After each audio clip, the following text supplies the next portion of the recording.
He never imagined that a simple day of shopping would turn into something that would change his life forever.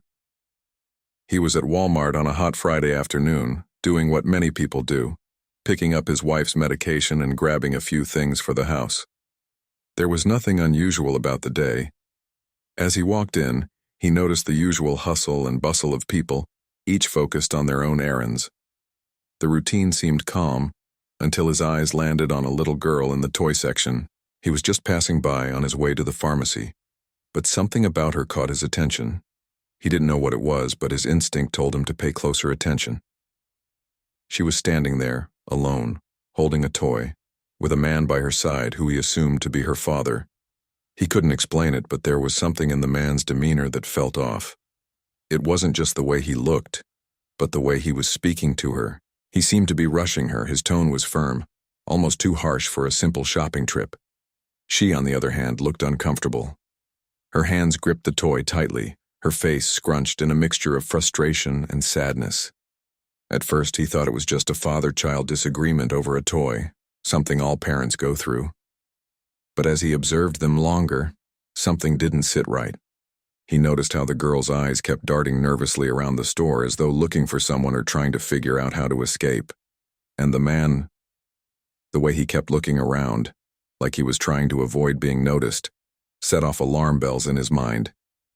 It wasn't until the man spoke again that the feeling intensified. He said something about a new home, but the tone wasn't one of excitement or joy.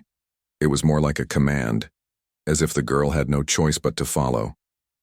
At that moment, he couldn't shake the feeling that something was wrong. Maybe it was just his instinct, honed over years of service in the military. But he couldn't help but feel that this was not a normal interaction. The man's aggressive body language, the girl's apparent fear, and the strange comment about a new home made him uneasy.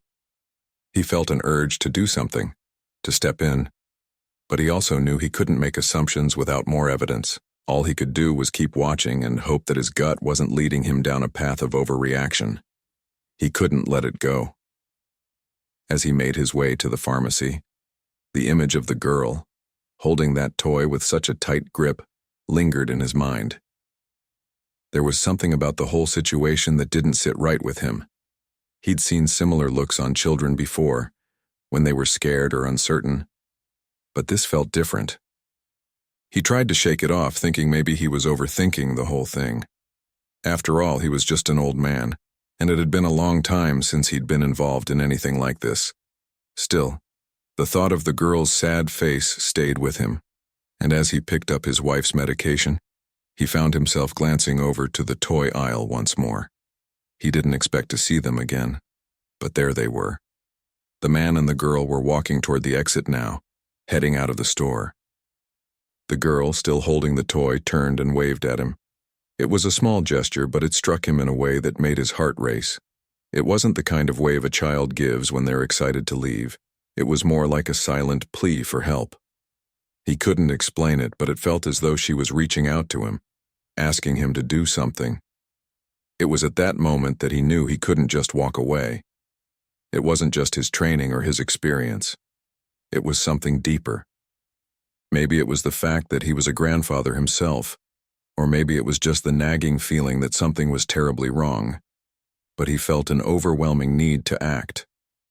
He started walking toward the exit, his heart pounding. He tried to reason with himself, telling himself it was probably nothing, that he was just being paranoid.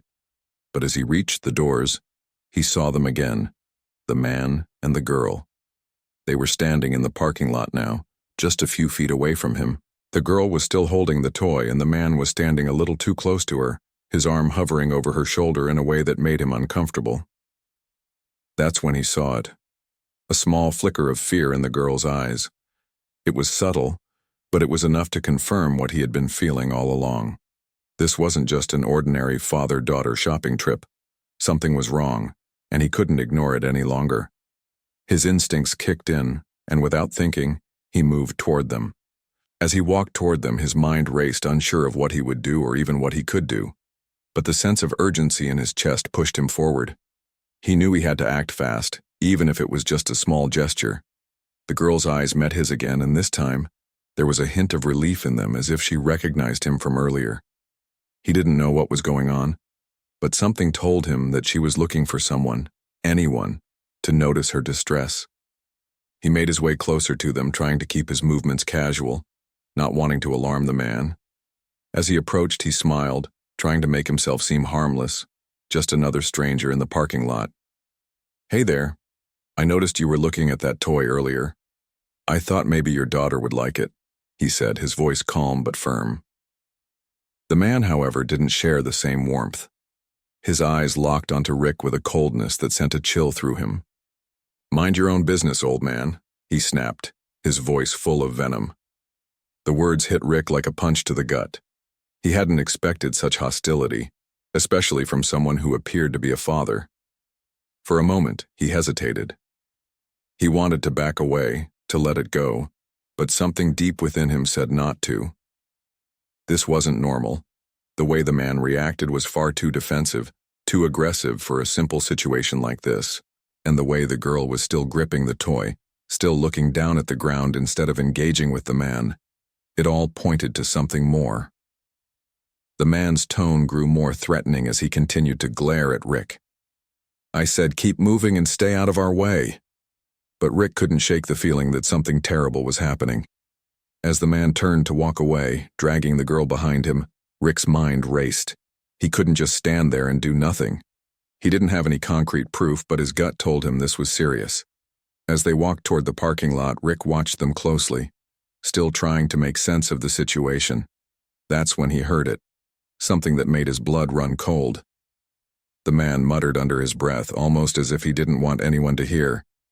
"Your new home is waiting for you. Don't you want to go see it?"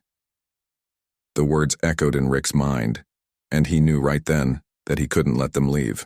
He had to do something. Rick's heart was pounding as he watched the man and the girl walk farther into the parking lot.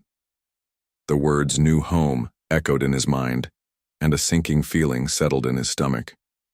He couldn't just ignore this anymore. His mind raced as he thought about what to do. He wasn't a police officer, but he had spent enough years in the military to know when something was wrong, when danger was in the air. The girl's face, still a mixture of sadness and confusion, kept flashing before his eyes. Rick had seen that look on children before, when they were frightened, when they didn't know how to escape a situation. He had to act, but he wasn't sure how to approach it. He couldn't just walk up to the man and demand answers. The last thing he wanted was to escalate the situation, especially when he had no clear evidence of wrongdoing. But at the same time, he couldn't shake the nagging thought that this man wasn't really her father. What kind of father would speak to his child like that? What kind of father would drag his daughter around with such urgency, without any regard for her emotional state? It didn't add up. Rick tried to ignore the feeling of dread building up in his chest, but it was impossible. The girl with her blonde hair and Hello Kitty shirt seemed so small, so vulnerable. It wasn't like her to be in a situation like this. He had to do something, but what? As he walked back toward the entrance of the store, he made a split-second decision. He couldn't just walk away and pretend everything was fine. He had to follow them, keep an eye on the situation until he figured out what to do next. His military training kicked in as he made his way to his car. His instincts told him that time was critical. Every second mattered. He quickly drove out of the parking lot, making sure to keep a safe distance behind the man's car. His mind was racing, trying to piece everything together. Why was this man acting so strangely? Why was he in such a hurry? The more Rick thought about it, the more certain he became that this wasn't just a misunderstanding. Something was wrong, and he wasn't about to sit by and do nothing. Rick followed the man's car for what felt like an eternity, his eyes glued to the rearview mirror, making sure not to lose sight of them. The streets seemed to blur around him as he kept a careful distance, never wanting to draw attention to himself. His heart was racing, but he couldn't afford to panic. He had been in tense situations before, but this felt different. This wasn't a military mission. It was real. It was about a little girl, and time was running out. The man's car turned down a road that led away from the busy city, heading toward an area that Rick wasn't too familiar with. The streets grew quieter, and the houses became more spread out. As the car in front of him veered off the main road and into a secluded gas station, Rick's stomach dropped. This wasn't a place for a father to take his daughter. This was a remote area, barely any traffic, the kind of place where no one would notice if something went wrong. Rick parked a few spaces away, trying to stay out of sight, but keeping a clear view of the car. He could see the man quickly getting out, moving with a sense of urgency that made Rick's blood run cold. The man didn't seem to care that he was being watched. He was too focused on whatever he was doing. Rick's eyes locked on the girl's car, and a sense of dread filled him.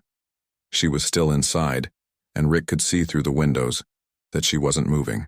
His mind screamed for him to do something, anything, but he couldn't make the first move just yet. He wasn't sure if it was safe. The man went into the gas station store, leaving the girl alone. That's when Rick's instincts took over. He couldn't sit there anymore. He had to check on her. He couldn't wait for the police. He couldn't risk the man getting back to the car before anything happened. Rick's body tensed as he made the decision to leave his car, every nerve in his body alert to any sign of danger. The air was thick with tension as he walked across the lot, his thoughts only on the girl and the sense of urgency that grew stronger by the second. As he approached the car, Rick's heart was pounding in his chest. Every step felt heavier than the last, and his mind raced through all the possible scenarios. He was about to confront a man he suspected of kidnapping a little girl, and yet everything in him was telling him that this was a battle he had to fight. When he reached the car, he saw the little girl sitting in the passenger seat, slumped against the window. She was completely still. His stomach twisted and a wave of panic surged through him. He could see her blonde hair hanging in front of her face, the Hello Kitty shirt wrinkled and faded from what was probably hours of distress. She looked so small, so vulnerable, and he knew, without a doubt, that something was horribly wrong. He couldn't just stand there and do nothing. He peered through the window, his hands shaking as he searched for any signs of life. She wasn't moving, and his gut told him that she wasn't just sleeping. He could see the bottle of syrup medicine on the console, barely visible through the window. Rick's heart sank even further. He knew that kind of medicine could be used to sedate someone. This wasn't a normal situation. This wasn't just a child napping in the car while her father ran into the store. No, this was something far darker. He pulled his phone from his pocket with trembling fingers, dialed 911, and prayed he wasn't too late. The dispatcher's voice crackled through the phone, asking him to describe the emergency. As he spoke quickly but clearly, detailing everything he had observed, the girl's condition, the man's suspicious behavior, and the bottle of medicine, he could feel his pulse racing. He knew he was waiting on a knife's edge. Every second felt like an eternity as the dispatcher assured him help was on the way. But in the back of his mind, Rick couldn't shake the feeling that the man might return any second, that the girl's life might still be in danger. He watched the gas station door, waiting for the man to emerge, trying to stay calm but knowing every moment counted. His military training, which had once been honed in war zones, was now focused entirely on keeping the girl safe. He couldn't let this man get away, not after everything he had witnessed. Rick barely had time to catch his breath before he saw the man walking back toward the car, his arms loaded with items from the store. Rick's heart skipped a beat, and every nerve in his body screamed at him to act. The man was heading straight toward the car, and Rick knew he had to make a move before it was too late. His instincts told him that he couldn't just wait for the police anymore. They might not make it in time. He stood firm, taking a deep breath, and before he even realized it, he was already moving toward the car, stepping in front of it with a deliberate, unwavering purpose. The man stopped abruptly, his eyes narrowing in surprise as he saw Rick standing in his path. For a split second, there was confusion in the man's face, but that quickly turned to anger. "What do you think you're doing?" he barked, his voice low and dangerous. Rick didn't flinch. His military training kicked in and his stance was firm. He had been in standoffs before, though never quite like this. The adrenaline coursing through him felt sharper than anything he had experienced in years. "I'm not letting you take that girl," Rick said, his voice steady, even though his heart was racing.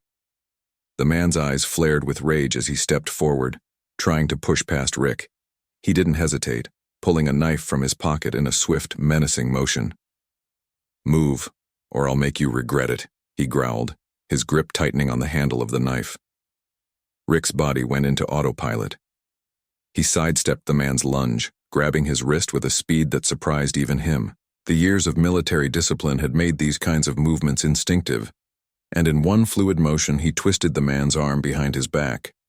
The knife clattered to the ground, and Rick kicked it away with one swift movement. The man howled in pain and frustration, trying to break free, but Rick's grip was unyielding.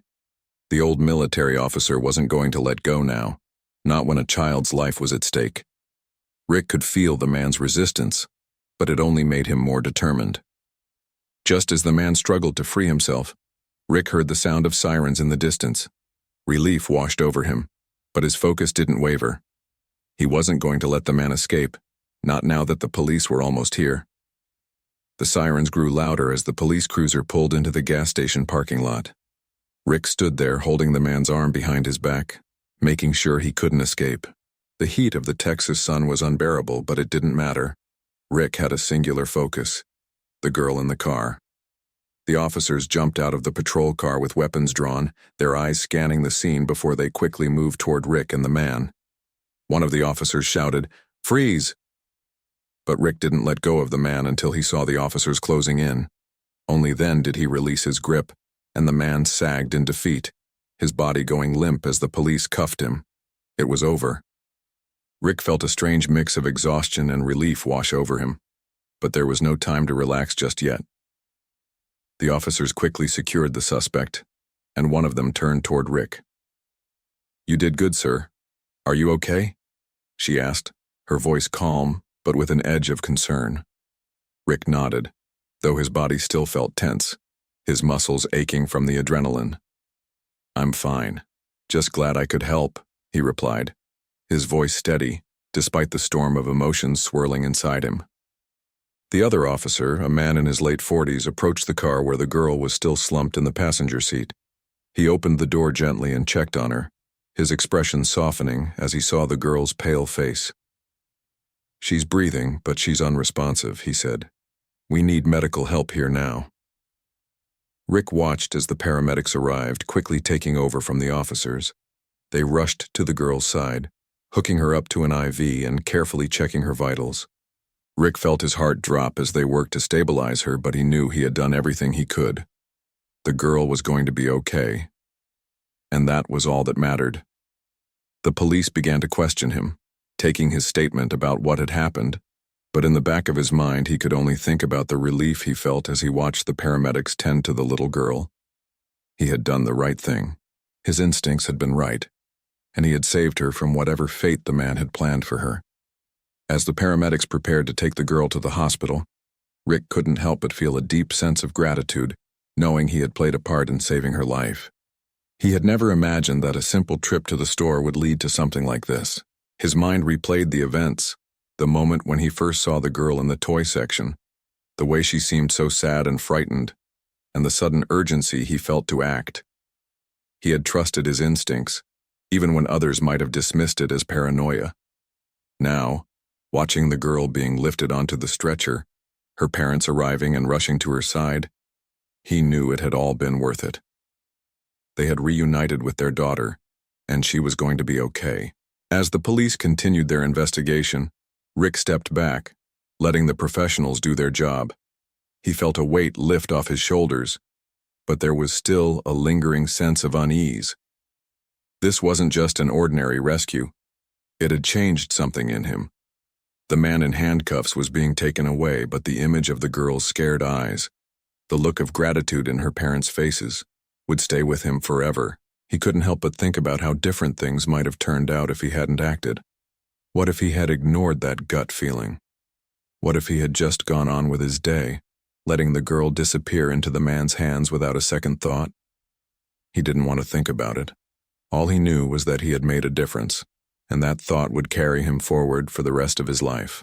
As he walked back to his car, his legs a little heavier than usual, Rick realized something important. He might have retired from the military, but his mission wasn't over. There were still battles to fight, still lives to protect. This was the kind of service that mattered now, being there for others when they needed help most. He knew that from that day forward he would continue to trust his instincts and step up whenever it was needed. He wasn't done being a hero, not by a long shot. As Rick drove home that evening, his thoughts were still racing, but a sense of peace had started to settle over him. Margaret, his wife, was waiting for him, and as he pulled into the driveway, he realized just how much her support had meant through everything. He'd always been the one to protect, the one to keep his family safe. But in that moment, it dawned on him that her unwavering belief in him had given him the courage to trust his instincts. They'd been through a lot together, and today they had faced this challenge as a team, even if she didn't know the full extent of what had happened. Rick walked into the house, his steps slower now, his body aching from the adrenaline and the tension of the day. But when he saw Margaret's face, the concern in her eyes, he couldn't help but smile. He sat down beside her, taking her hand in his, and as they shared the quiet comfort of the evening, he realized that life didn't always have to be extraordinary to be meaningful. He had made a difference today, not with a grand gesture, but by simply listening to that small, persistent voice inside his head that told him to act.